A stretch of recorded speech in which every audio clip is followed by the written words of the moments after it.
Brand Kits, Nano Banana, the Vector Blob brush, whatever that is. We're talking about all those things and everything else that was new as part of the April Affinity update, so let's get right to it.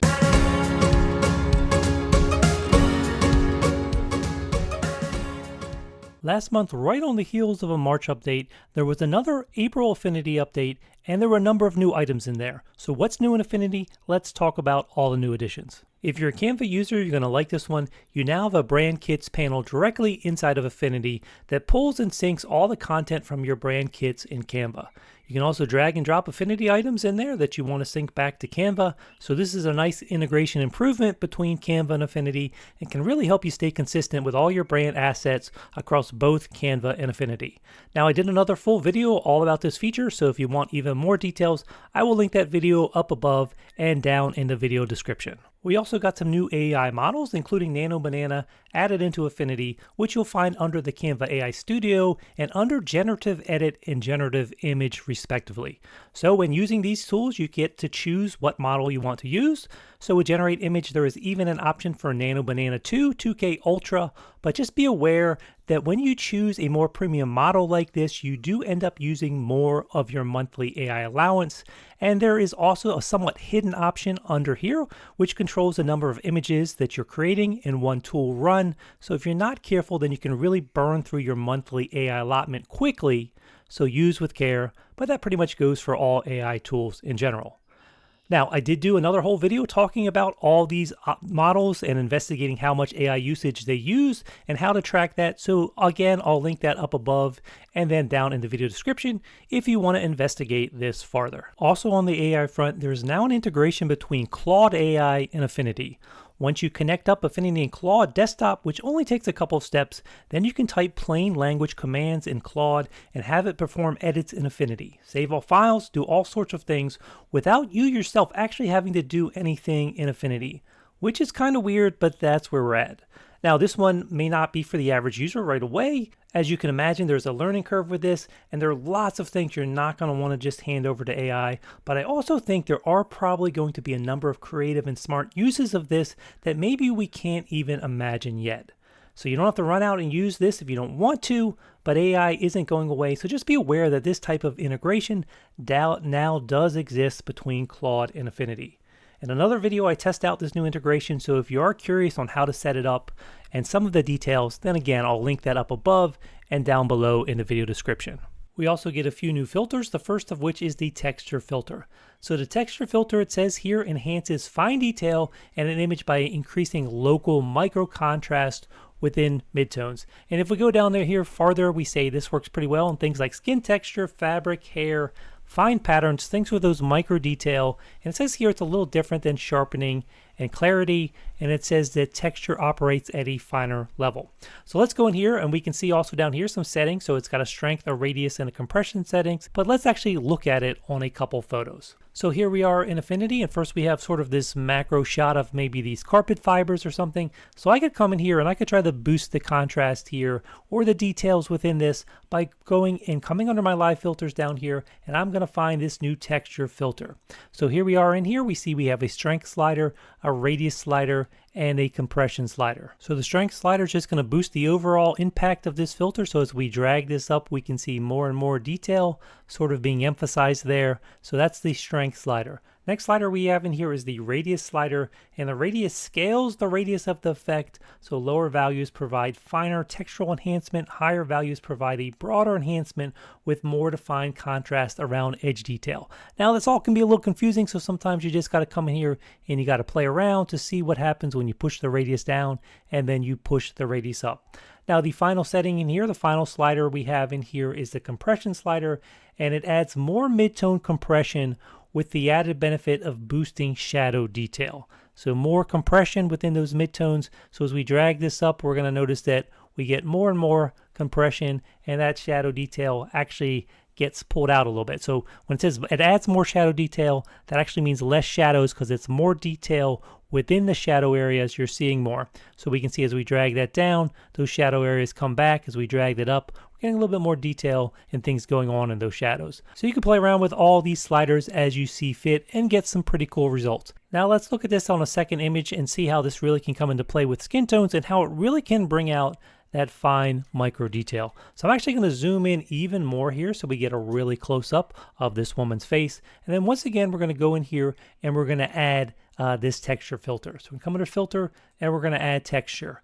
Now watch what happens to these small areas, these areas where she has hair on her face, as we all do, these little micro hairs. When we start to bring up this strength here, we really can start to pull out that detail. So look at how we go all the way back with strength of 0, and then when we drag that strength all the way up, look at that drastic difference in her face here. Now that's with the radius at about 50%. Of course, we can drag that down to have it affecting a smaller radius, or we can drag it up and have even more of a result. Same thing with compression here. Now we can bring the compression way up and we start to get even more of a result here. So we can go in here and turn texture on and off and see the drastic difference between no texture and then all the filters cranked way up. Now obviously beauty shots, this is going to be the opposite of what you're going for, but obviously I've pushed everything to the extreme just so we can really see what's going on here. But you can come in here and play around with this, and on different photos you might want to bring some of the details, those fine details, those textural details out, and this texture filter is going to be a nice new addition and a nice new way to do that. Hey, you're still watching. If you like videos like this, don't forget you can like and subscribe down below. Okay, bye. We have another new filter as well, the multi-band Sharpen filter.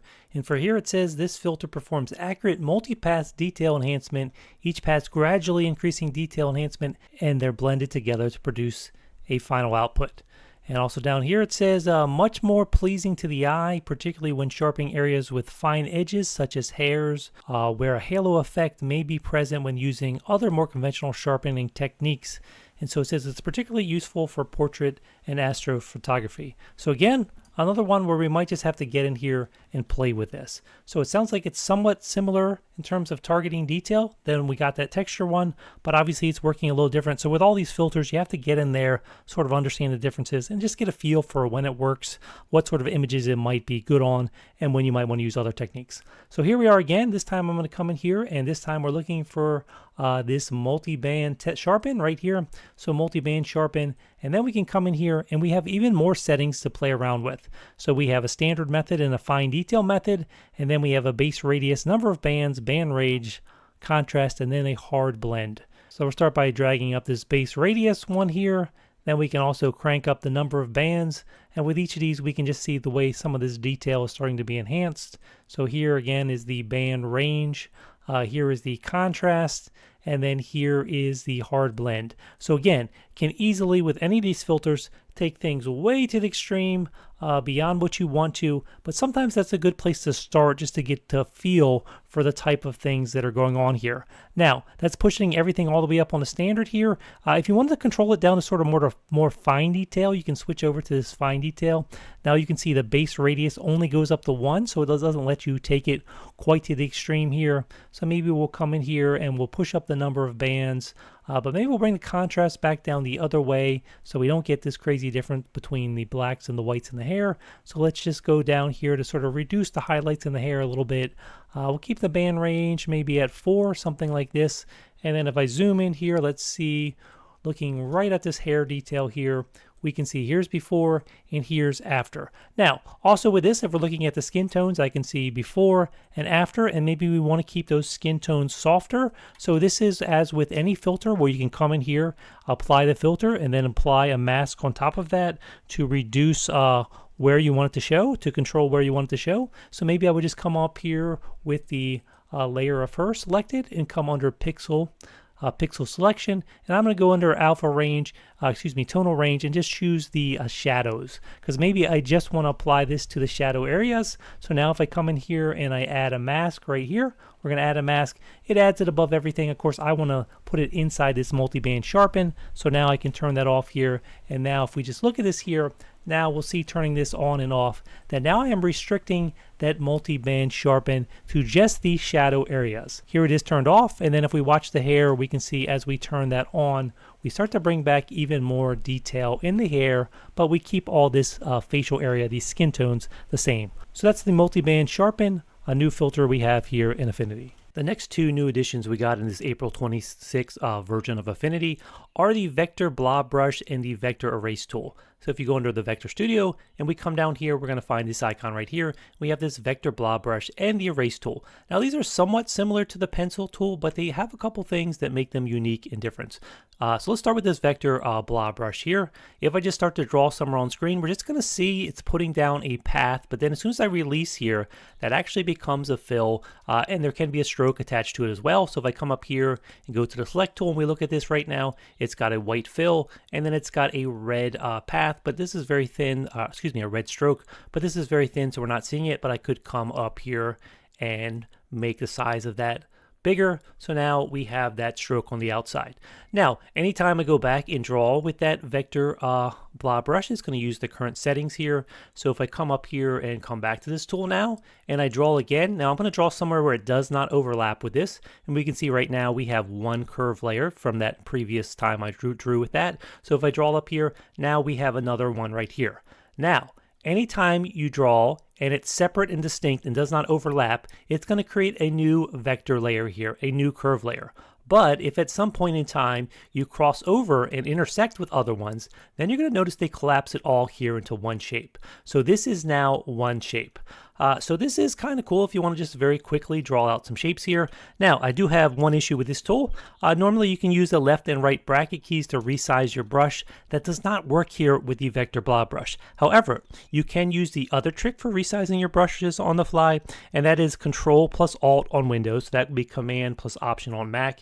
You hold those down, and then you hold down your left mouse key, and you drag your mouse either right or left to resize your brush. So I can do that holding down Control Alt on Windows, holding down my left mouse button, dragging right or left with that mouse. I can resize my brush on the fly, and then if I come in here and I draw something else, then suddenly it's making use of that. So you can draw out these cool shapes like this and very quickly make adjustments. And again, anytime you overlap here, it's going to become one shape. Of course, you can select that shape, go under here and change the color to whatever you want in terms of your colors, in terms of what kind of stroke you have or don't have. So you can do that very quickly.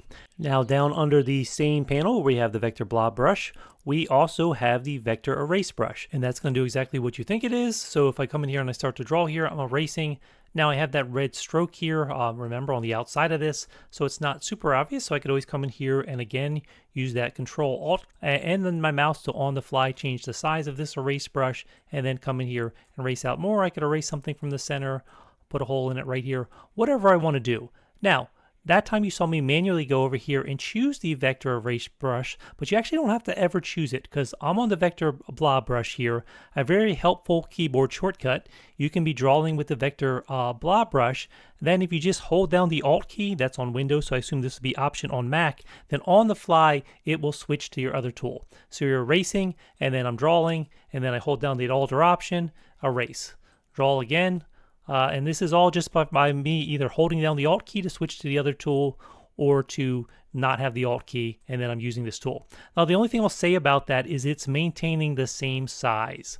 Even though if I manually switch to the Erase brush now we'll see it's smaller. So the only caveat between that Alt key keyboard shortcut where you just hold it down and switch to the other tool is that the size is going to stay the same as whatever your current brush is. But now I'm in here erasing, same thing. I could hold down the Alt key and draw. Now with the Alt key held down, it's now using the opposite brush, but it's maintaining the size setting I have here for the Erase tool. Then I just release Alt, and again I'm erasing. Hold down Alt, and now suddenly I'm adding because I'm underneath the Erase tool. So it uses whatever size you want there. So if you want to have different sizes, then maybe I would just have this a little shortcut panel open here. Then I could have one size, be drawing something. I could switch to the other, have a different size brush, and I'm erasing. But those are helpful keyboard shortcuts to know. Holding down the Alt key lets you switch to the other tool. Now, there actually are a few other helpful keyboard shortcuts in here. So actually, let me just delete this whole layer here. So I'm just going to click right on the curves layer, throw it out, and let's start again with this Vector Blob tool. Now, I'm going to make my brush size a little smaller. So again, I'll do that Control Alt drag key, make it something like this. Now, right now, I can just click and drag, and I'm drawing out a line, sort of freehand here. But let me hit Control Z to undo that. If I want to draw out a straight line or lines at a 45-degree angle, I can hold down the Shift key as I draw out. So hold down the Shift key first. Now you'll see it maintains a straight line ratio, and at 45-degree angles, I can go ahead and make this line point whatever direction I want, and then release it, and it's going to put down a straight line. Now, that constrains me to 45-degree angles.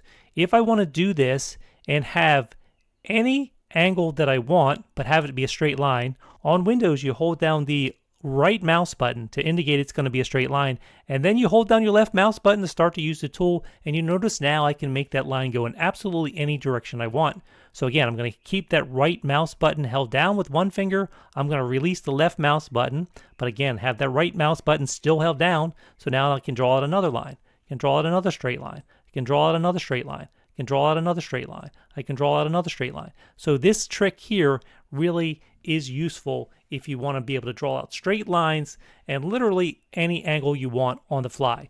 Now, that is holding down that right mouse button on Windows. I haven't tested it on Mac, but according to the documentation here on Mac, instead of the right mouse button, you would be doing the control key. Okay, so sometimes the Mac and Windows are going to have different methods for doing these things. Okay, so those are helpful. Now, also just know with these tools, you also do have some settings up here. So just like we have with our paintbrush tool, we have the stabilizer options. So you can come in here if you want, you can use rope mode. And again, if you want to know the difference between rope mode and this window mode, you can go watch my paintbrush tool tutorial. Again, I can link that up above if you want, but basically different ways for stabilizing what you do here. One uses a rope method, one is just sort of taking the average of your movement if you're on this Windows mode. So I'll do a rope mode here, and we'll come in here and we'll set this up to something like this. This is controlling the length of the rope here, and then controller here. We're gonna leave that turned off, but you can set this to pressure, to other things. But so now I have the rope here. So now I'm sort of pulling along here. So now I can create some nice smooth shapes if I want to. So again, lots of different keyboard shortcuts, lots of different options in here that can potentially be helpful. Now, I'm also drawing out now with the round nozzle for my blob brush. You can switch that up to a square nozzle. So if I want to do that, I can come in here and draw with that square nozzle. So lots of different options we have here with this blob brush. Yet another helpful keyboard shortcut here on Windows. Again, working with this brush, curves layer selected here. If just on the fly I hold down my control key, then suddenly it switches me to the node tool. So this is just with me holding down control key. I'm still under this blob brush, but I just have the control key held down. If I release it, I'm back to using my blob brush. But then if I hold down that control key, then suddenly I'm in here in node mode. So this whole time I'm holding down the control key sort of with my left hand. I'm using my mouse with my right hand. So now I can click on any of these individual points and I can drag them out and readjust the curve this way. Because this, again, just like a curve, just like using the pen tool, you can come here and adjust these points. So again, holding down the control key, I can also click and drag if I wanted to select a bunch of points at once, and then I can move them all at one time. So all these helpful options that you have. So all these things we're doing with the blob brush tool, these are all things we could do with different tools, the pencil tool, the pen tool, but with all these keyboard shortcuts and everything, I could see how this could become the preferred method for some people for certain tasks. So let's just do one example here. I'll actually delete this here. Let me just draw more of a shape that's going to cover just beyond our woman here. So I'm going to go ahead and do that Control-Alt, resize trick, make this brush pretty big here. I'm still using that square brush, but let's just go ahead and drag out here. I'm just looking to get just beyond sort of where she is here. So I'll just drag out something like this. I'll make sure I get up here too. And again, then I'm going to push that behind her because I have her separated from the background layer. Then on the fly, I can hold on the Alt key if I want to come in here and just start messing up these edges a little bit. So let's just make it a little bit interesting here. Just by holding down the Alt key, now we're doing some erasing just to make these edges more interesting. Let's make some little cutouts here. Just trying to give this an interesting shape, an interesting look. So something like this you might use while you're just trying to make something a little interesting here, some kind of interesting design. So on the fly, I can do all these things here and just have fun with it. I could also use this in a different way. So maybe I'll turn off this top layer. I could just drag this curves layer right inside here, place inside, or actually right over top to use as a clipping mask. And I could do something like that. So all the things you can normally do, all the stuff you can normally do, clipping mask, regular mask, you can do all these new things using this as a vector shape. So it's the blob tool, just gives you some more interesting options and another tool to play with here inside of Affinity. Another small update, you can now use custom images instead of bullets when you have a list like this. So I have this list on screen here and the list is selected. I'm going to go ahead and highlight the items here. Now, if I wanted to update these bullets, what I want to do is find the paragraph panel. So I have it over here, but you can always turn on your panels, find out where the paragraph panel is.